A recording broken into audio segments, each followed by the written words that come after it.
To hell with the government of India. I will build the port with state government and my own money.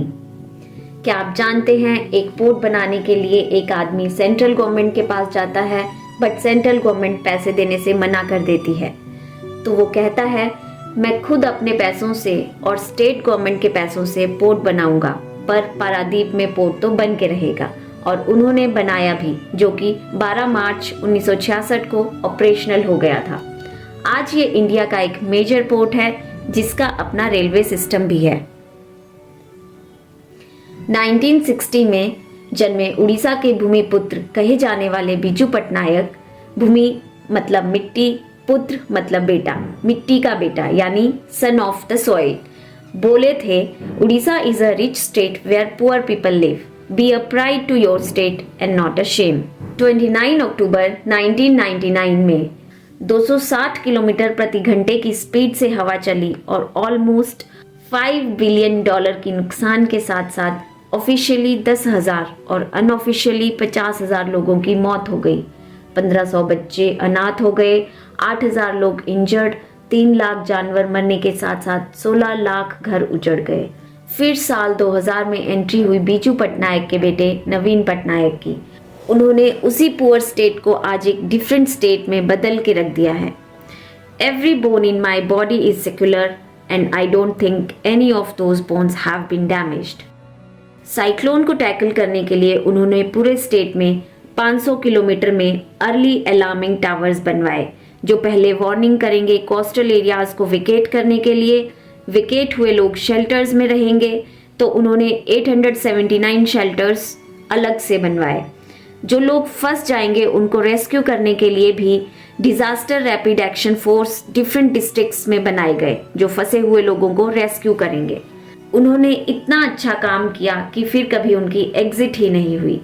23 साल हो गए हैं और वो अभी भी उड़ीसा के चीफ मिनिस्टर हैं। यूनाइटेड नेशन के डिजास्टर रिस्क रिडक्शन के स्पेशल रिप्रेजेंटेटिव मामी मिजुतोरी ने नवीन पटनायक की तारीफ करते हुए कहा, Naveen Patnaik has provided political commitment necessary to build a robust and well resourced disaster management authority. In 1999, some 10,000 people died on the Odisha coastline and that has never been repeated. सिर्फ यही नहीं, 1999 से 2023 तक बहुत सारे साइक्लोन्स उड़ीसा को हिट भी किए। 1971, 1999, 2013, 2014, 2018, 2019, 2020, 2021, 2022 और भी बहुत सारे। लेकिन नवीन पटनायक हमेशा टूटे हुए बिखरे हुए स्टेट को फिर से समेटते हुए आगे बढ़ते रहे। वो कहते हैं I am always with poor and will continue work for protecting there interests. यहाँ तक तो ठीक है, पर इसके आगे कहानी कुछ और ही है। उड़ीसा में $5.21 बिलियन की कमाई होती है टूरिस्ट से और गोवा मेक्स $914.17 बिलियन। अगर उड़ीसा गवर्नमेंट अपनी टूरिज्म पॉलिसीज को चेंज करता है तो ये उड़ीसा के इकोनॉमी को बूस्ट कर सकता है।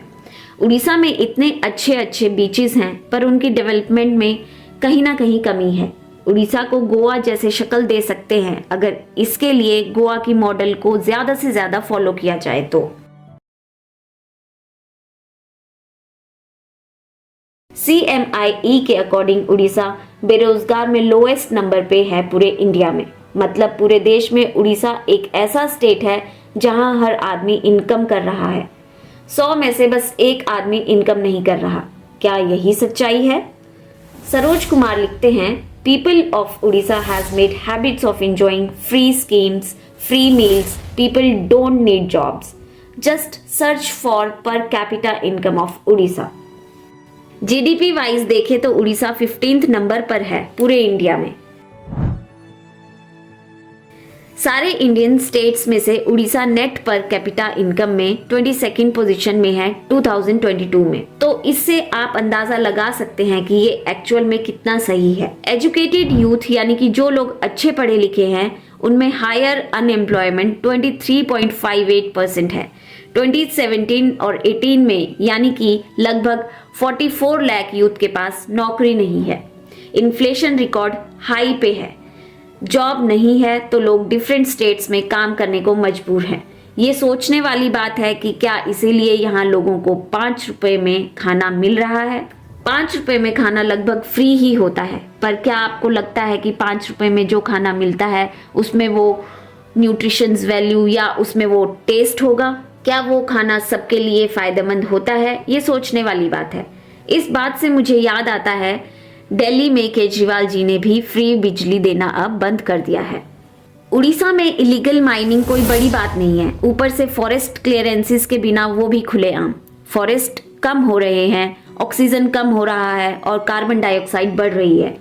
ग्लोबल वार्मिंग भी हो रहा है। माइनिंग से वहां के बच्चों को अस्थमा, साथ ही सरफेस वाटर्स और ग्राउंड वाटर्स भी पोल्यूट हो रहे हैं। रेयर डिजीज हो रहा है लोकल सिटीजन्स को।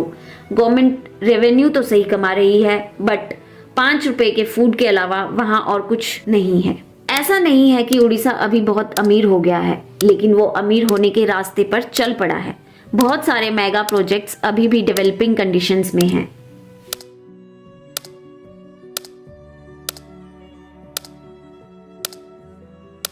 आपको हमारा वीडियो कैसा लगा बताइएगा जरूर। प्लीज चैनल को सब्सक्राइब कीजिए।